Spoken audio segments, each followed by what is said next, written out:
Good morning.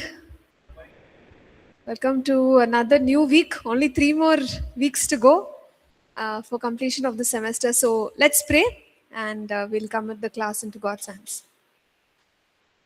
Heavenly Father, we thank and praise you for adding another day into our lives, Lord. Father, we thank you for guiding us, leading us, especially in the interpretation of Scripture. Lord, even as we go through the various principles and techniques, we pray for your grace, we pray for wisdom, we pray for understanding. We pray, Lord, that all of us will be able to know these guidelines clearly without any confusion. Yes, Lord, we pray for good health and strength for all our students. And we pray, Lord, for the presence of the Holy Spirit to minister to us during these sessions. Lord, we worship you, we honor you, we give you the glory. In Jesus' name we pray. Amen. So, just before I get started, we are currently in chapter chapter 10. Okay, in the middle of chapter 10.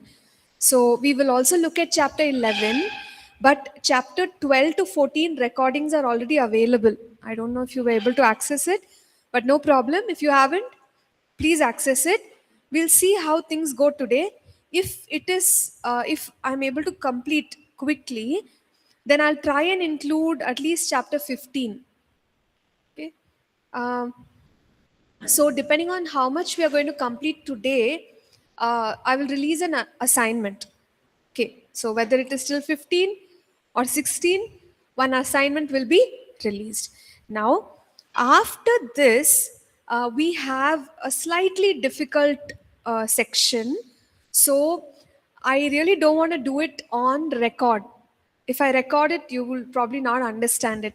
So the prophetic portions, we have one more class next week, right? So we will do it in like as a class, but the idea is that by next Monday all the chapters will be done, right? So the easy ones will be recorded, the more tough one will be dealt with in class, and next Monday last assignment will be released. And for both assignments you will have a time till the end of the semester, so we're giving you a long time. Okay, 3 weeks. Today's assignment you'll have 3 weeks time, and next Monday's assignment you will have 2 weeks time, which I think is a lot of time, right? For us to slowly understand everything and also do it. Okay, so this is the plan. So by next Monday, portions will be completed, and I believe that you'll be able to understand. It won't be a rush. Trying my best to make us understand. Okay, and the last Monday, the last week, that week we will just have a time of Q&A. So that is again, only to clarify your doubts.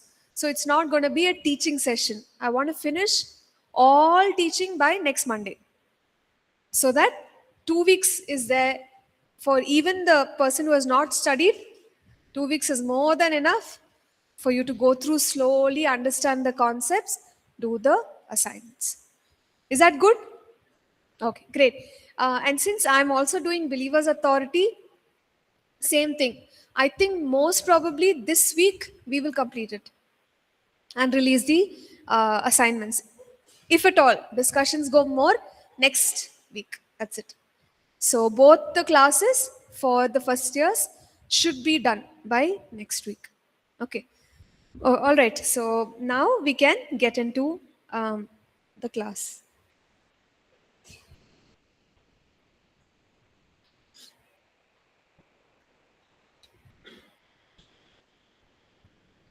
So what did we learn in the last class? Quickly, let's summarize.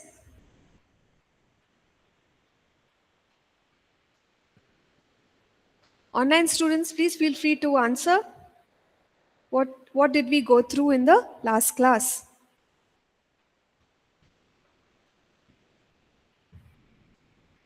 Yeah, we'll have to be quicker. You can look at your notes and please answer. Yeah, we went through chapter 10, Yes, learning semantics and grammar. correct. We learned about phonetics, phonology, discourse, morphology, Mm-hmm. syntax, semantics. All this we learned, and we also learned about power and authority. We learned a little bit of grammar, and Right. also further time, chronos and kairos. Learned about life, love, and new Greek words. Mm-hmm. We Sure. also learnt about shalom. Yes. So, brother, thank you for that. Let me just summarize it from a high level. So, we said that language and rules of language play a major part in interpretation of scripture. So, based on which language we are interpreting, we need to understand the rules for that language. So, even when it comes to the language in which we are reading it, there also we have to understand grammar. So both languages matter. And we said that many times there are words. Firstly, we went through the technical terms. Okay, so you can always go back and look through it again. Then there are certain words which may sound similar or the same, but their meaning is different. So we looked at the word power, power which is used, but then in some places power means authority, right? And authority and power both are from two separate words in the Greek language, exousia and what is the other one? Dunamis. Very good. Right? So there can be words which have which can look like one word, but they emerge from two root words. So another example is time. Time can come from chronos or kairos. Okay, so it's not that difficult, right? Okay, good. Now let's move on. What about life? Zoe, bios,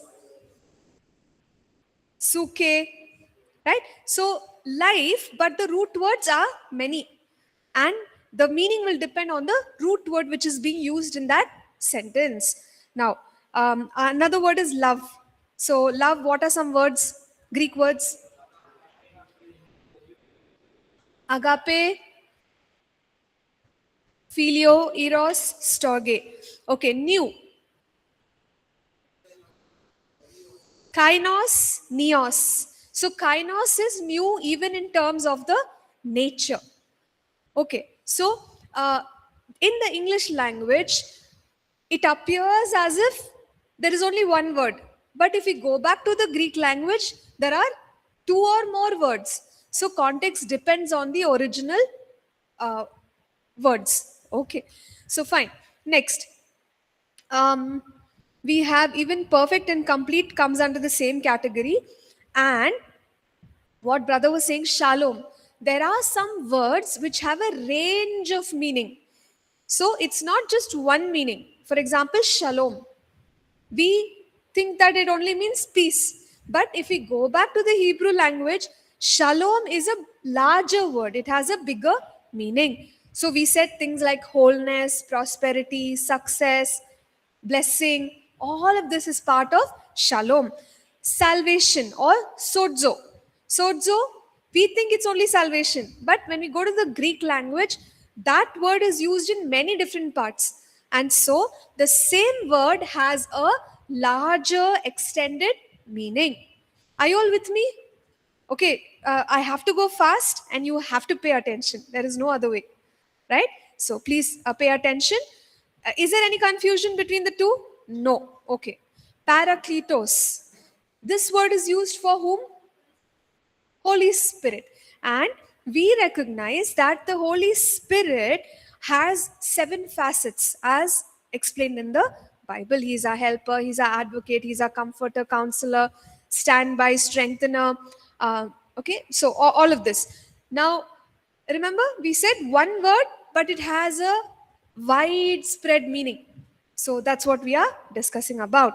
Next, the tense of the words matters. So the same word redeem has been used as redeemed or to be redeemed, so on and so forth.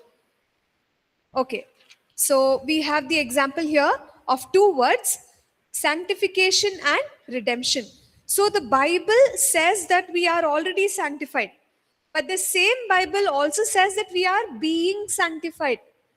So the tense is varying, and the understanding is one is positional reality, okay, it's a spiritual truth, but the other one is our experience where we are being cleansed, where we are being walking in righteousness, being made holy. Maybe we come into Christ with a lot of carnal, like the carnal mind is operating in us, but when we are reading the word of God, then what happens? The renewal of the mind takes place, right? And our mind starts to align to the truth of God's word, and we become obedient to it, our life changes. So both are true as far as the Bible is concerned. We are already sanctified, we are also being sanctified. So two different tenses we have to interpret accordingly. Redemption is the same thing, I've already explained. Now the next example of tense changing is the filling of the Holy Spirit. So, we have already been baptized in the Holy Spirit. There are times when we are filled with the Holy Spirit, but the Bible encourages us to continually be filled with the Holy Spirit. Different tenses, right? Or one is in the past, one is in the present, one is actually in the, it's sort of a present continuous. We are being filled with the Holy Spirit. So there can be varying tenses, and we must understand accordingly. Now, sometimes not the tense, but the noun and verb have different meanings. Good example is faith. Faith is a noun, believe is a verb. So you put your faith into action, you are believing. That's an action, right? So it's, I think that must be easy to understand. Okay, then the meaning of words based on the context. There is one word called as angelos. Angelos has different meanings based on where it is found. The actual meaning of the word is messenger. So, in some places, it can mean heavenly messengers or angels of God. Whereas in the book of Revelation, what does it mean? Angelos? The angel of the church. What does angelos mean in the book of Revelation? Past. Very good. Messenger of the church. So it's not an angel. So if we interpret and say every local church has an angel, it's wrong. Because there the word messenger refers to the pastor or the leader. So we must interpret on the basis of where it is found. In some places, angelos may even mean demons, because they are demonic messengers. The word angelos is nothing but messenger. Okay, now moving on. Baptism. Baptism also can be seen in many verses. So it doesn't mean that there are so many different baptisms. One, the two baptisms that a believer has to take up is water baptism and baptism in the Holy Spirit. But the Bible also speaks about us being baptized into the body of Christ. Okay, so uh, it's not like, it's something that we have to do, but that is something that already takes place when we accept Christ. So there are different understandings of that word baptism. Look at the context and then interpret. Okay, charis, charisma. This word charis is nothing but grace. Okay, and grace has many meanings depending on the context. So what happens is people understand the word grace as just one and interpret the same everywhere. So that is not correct. So what are some meanings of the word grace? Divine favor, divine empowerment, divine character. So based on this, when we start to look at different scriptures, we will be able to interpret correctly. Next is placement of punctuation. So if you recall, we had examined Colossians chapter 3 and verse 16 and said that the comma matters. So in one version, NKJV version, the comma comes after the word wisdom, whereas in the NASB version, the comma comes after the word you. Within you, with all wisdom, teaching, and admonishing. And in the last class, we looked at the fact that the second version is most likely the correct punctuation. Reason is we compared it with other parts of the Bible. So, teaching and admonishing requires wisdom.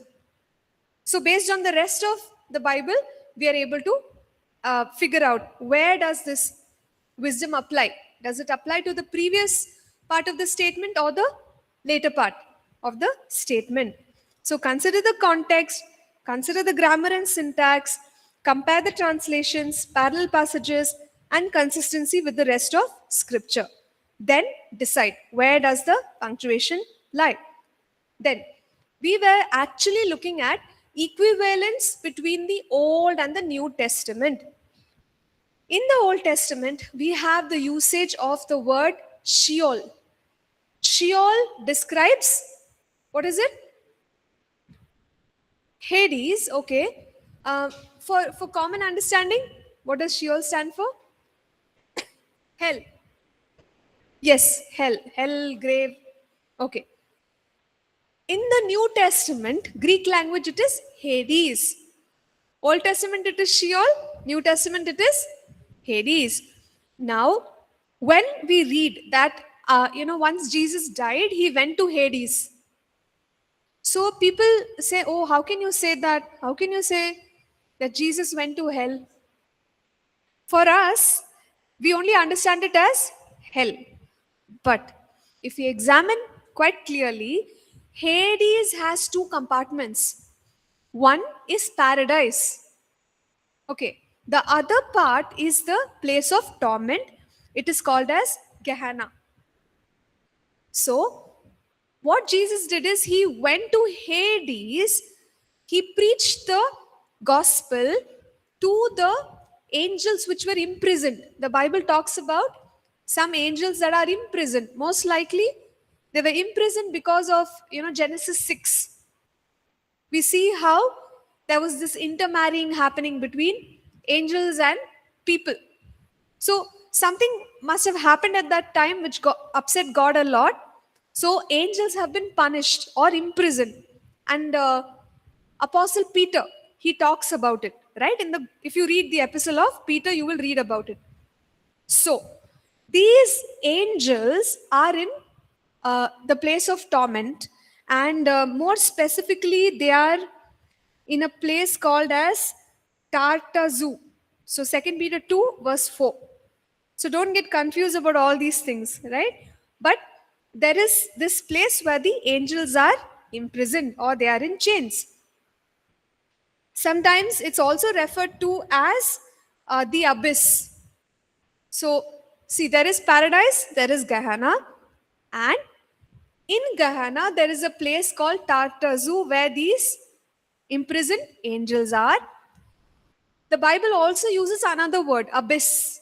Abyss is a deeper part of Gehenna. So it's all in the same place, but different spaces, so to speak.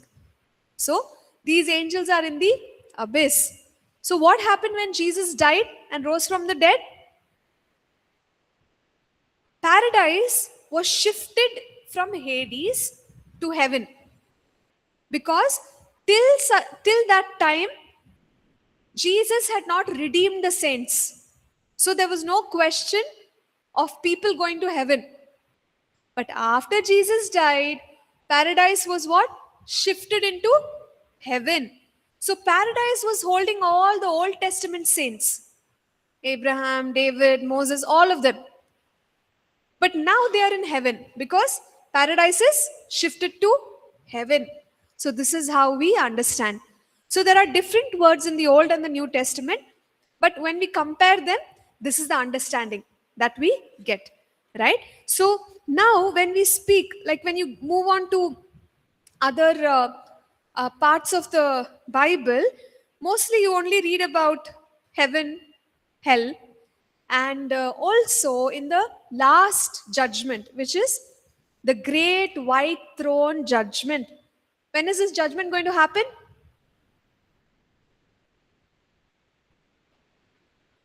You're all Second coming. This is second coming. okay after the return of Jesus. Okay, Brother Lennon. Yes, madam.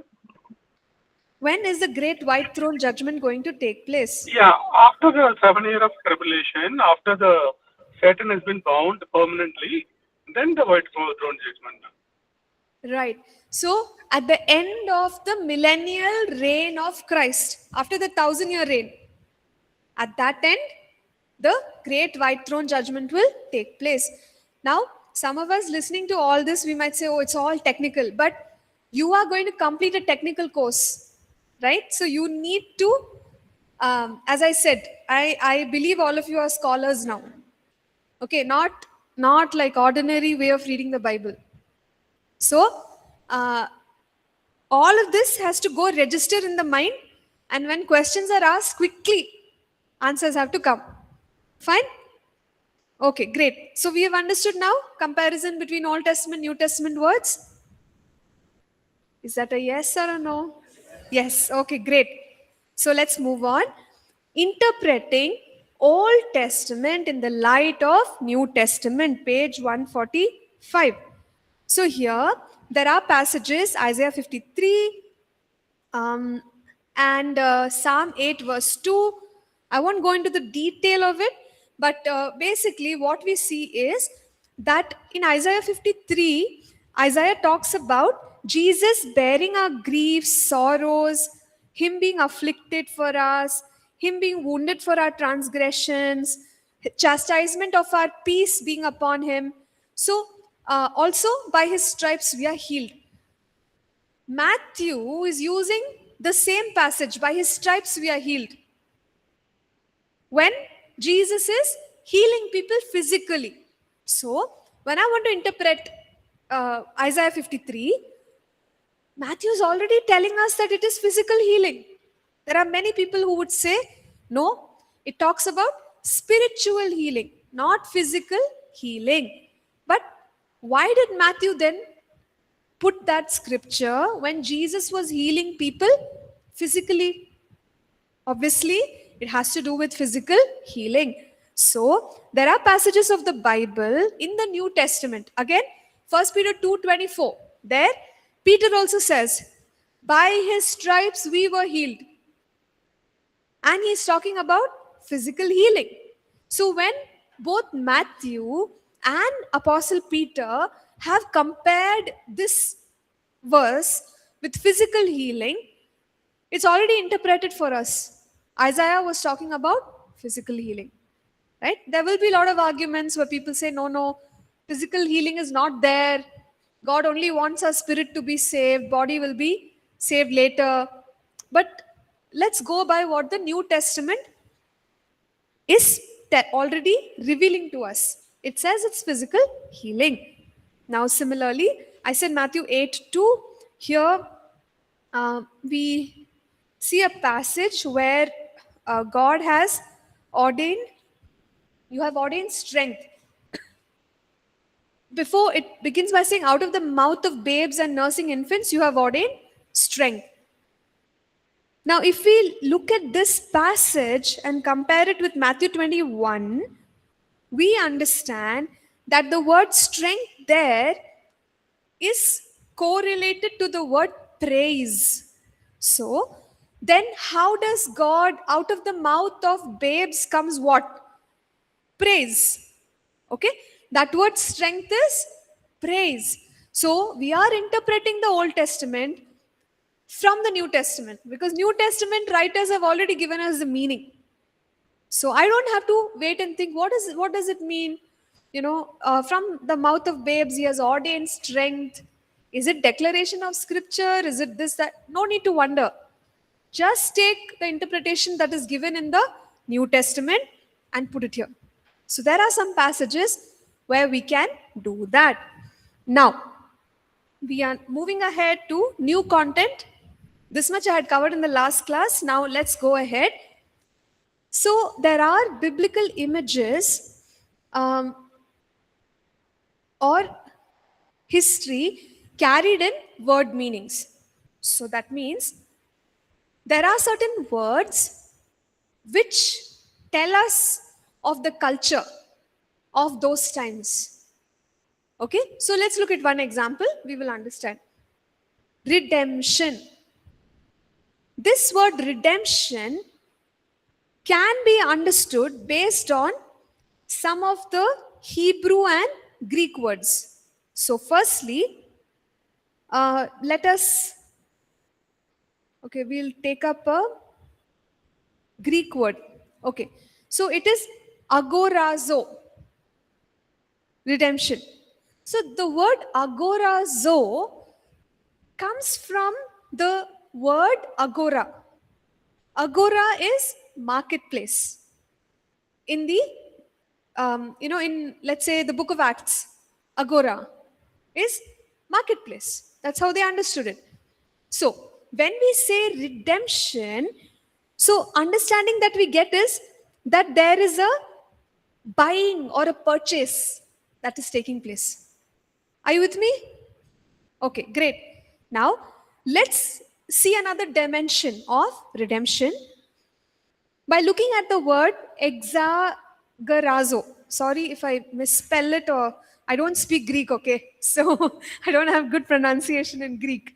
All right. So this word means to buy out. Usually, when there were slaves, they would be bought out.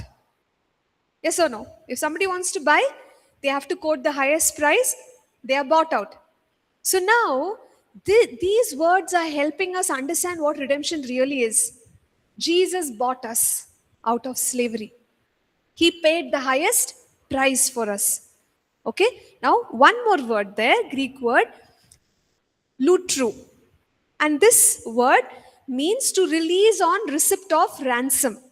So, this gives us the understanding that a price was paid. And we all know we've just come out of Good Friday and we understand what a great price God paid on our behalf. He gave his only son, Jesus Christ. Okay, so based on these words and the cultural, historical understanding of these words, what did we recognize? Buying out, and finally, paying a ransom, release by the payment of a ransom. So, this is what redemption means. Okay, so sometimes word study like this can give us depth of meaning about what God has done for us. Okay, let's move on. Next is the word bond servant. So, bond servant comes from the Greek word doulos. Doulos is used in different ways, right, in the Bible, and rather several Greek words are used to understand somebody who is a servant. So there is diakonos, doulos, hyperitis. Diakonos means somebody who is serving, anyone who serves. So, when we look at people in the early church, the first set of people, you have 7 volunteers who are selected to serve food, right? The word diakonos is used there. Why? Because they are serving.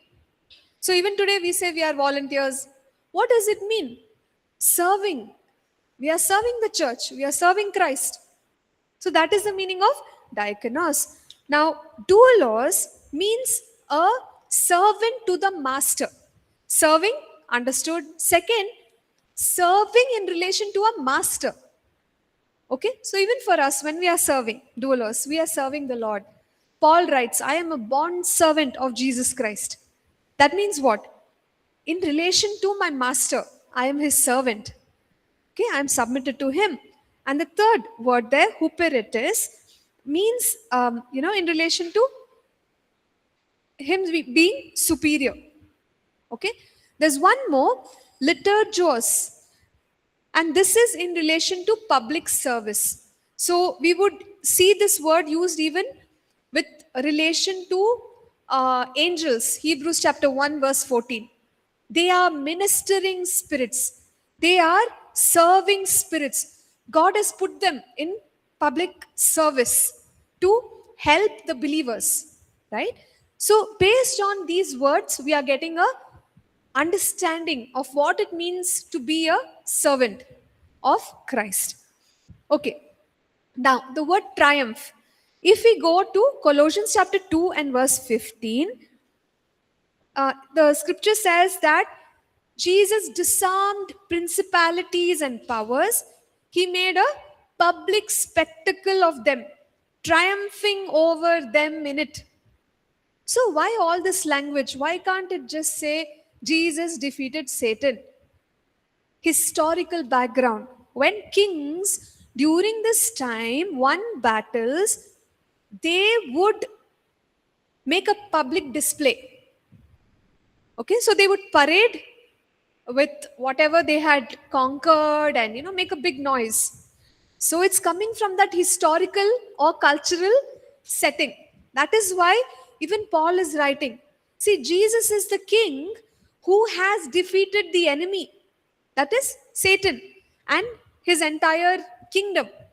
And he is walking in triumphant, with triumph.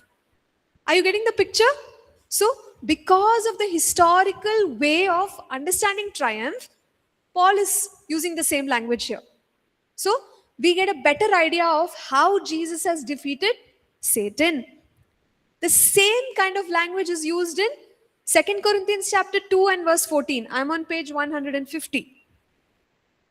And here it says, he leads us in triumph in Christ. Do you all know this verse? Yeah, he leads us in triumph in Christ. So, a very similar understanding, right? Where there is a triumphant procession which displays victory, conquest, and it's very obvious.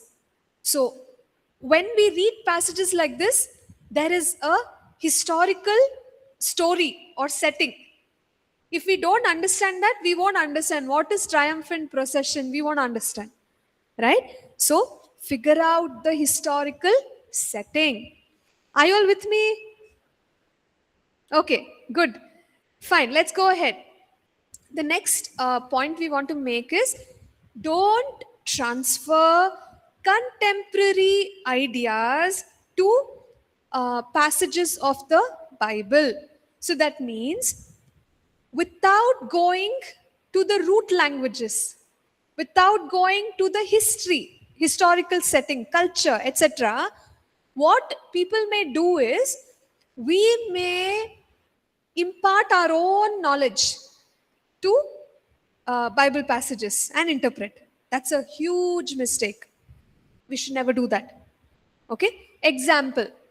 We said the word power comes from the word what? Greek language? Dunamis. Okay. Dunamis means what? The supernatural power of God. But in the current times, there is also another word, dynamo. Dunamis, we can connect it with the English words we know, dynamic or dynamo, right? And these words have an understanding in our like present day. So dynamo, we all know it's like a mechanical device which converts mechanical energy into electrical energy. Or how about dynamite? Dynamite is an explosive which is used to maybe rocks. They'll put the dynamite, break it, and then they'll do their construction. So if we are not careful, if I'm a person who wants to interpret the Bible and preach it, when I read there, oh, the power of God, I'll say, this is dunamis. That means God's power is explosive. God's power can be converted from mechanical energy to electrical energy, right? So what am I doing? I'm making a big mistake by imposing contemporary ideas into the passages. That is wrong. We have to go the other way. We have to go back to the root language and figure out what does it mean. There, It comes from the word dunamis. It simply means the supernatural power of God. So let's leave it at that. Let's not make it something which it is not. Right? So in many Bible interpretations, this is the problem. People will put a new idea into it. And those who are listening, maybe because they don't read their Bibles, they'll say Amen, Hallelujah, right? But there's an interpretation error going on. Okay, we're not putting down people. I know everyone sincerely wants to proclaim the truth of God's word, but I told us we are all now Bible scholars. Okay, not yet becoming. Uh, so we need to be discerning. We should be able to figure out if somebody is making an interpretation mistake. Do not input contemporary ideas into the text. Everyone got it? Yes. Okay. So, how then should we study and interpret words or do word study? Some guidelines are there. I'll just go through it quickly. Determine the established usage of the word by the writer and the customary meaning or the usual meaning which they used to use, the writer used to use. That is guideline number 1. Second, consider the context in which the word was used based on the chapter as well as the flow of thought. That is the second guideline. Third, note the usage of the word by the same writer in the same book. Usually they'll use the same word elsewhere. So observe and see what is it that they are trying to say. The meaning will come out of that. We can't just read the passage alone. Okay? So the major issue happens when we just read that verse and we go preach. No. Read the whole chapter, read the book, read maybe a couple of books which carry the same theme. Then we can arrive at the actual meaning of what it says. Then let's move on. Then we would say that note the usage by the same writer in other books wherever applicable. And the final one, note the usage of the same word by other writers in the Bible. So depending on the occurrences, we will have more clarity on the same word, its meanings, its usage, etc. Then we are in a better place to share. Okay, so you see, even word study, I don't know if I shared with all of you, but early on, when like the first time I had an opportunity to preach, I realized there was one particular topic that I wanted to research on, something like a word study. And this is, beginner, very, very beginner. So it would be safe to say maybe a minimum of 16 to 20 hours to just study that word. Just study that word. Now, we can do even more depth study, which would take, who knows, a week or like if you look at the book which Pastor has, we have published this year, The End Times, right? So I know many of my colleagues who came to APC before me, and they tell me even back then he was preaching the same thing, which means he had already studied and understood it. And it's been, some number of years since then. And finally, it's only this year that a book has come. So we can safely say it's a study of a lifetime. You see? So study is like that. We can't wake up one day and, start interpreting the Bible. It's not going to happen. It takes effort, it takes intentionality, and it takes very careful observation. All right? So even word study sounds very simple, but we can only do it slowly. Pay attention, and it may take several hours to come up with the right understanding, right application. Okay, so one must devote that kind of time. If you want to be in a rush to teach the Bible, no way. That's not good. Okay, so even this particular course, I know some of us are finding it hard, but if we can get the basics right,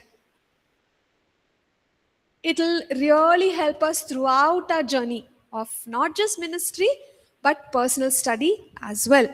Okay, so now coming back to word study, we were saying don't impose modern ideas. Use the original one. Look at it in its cultural context. Look at it as per the usage of the writer in that book, other books, other writers, so on and so forth. Okay. Now, there are some difficult passages. We'll quickly go through them. And then I think we should be able to touch on a few more chapters today.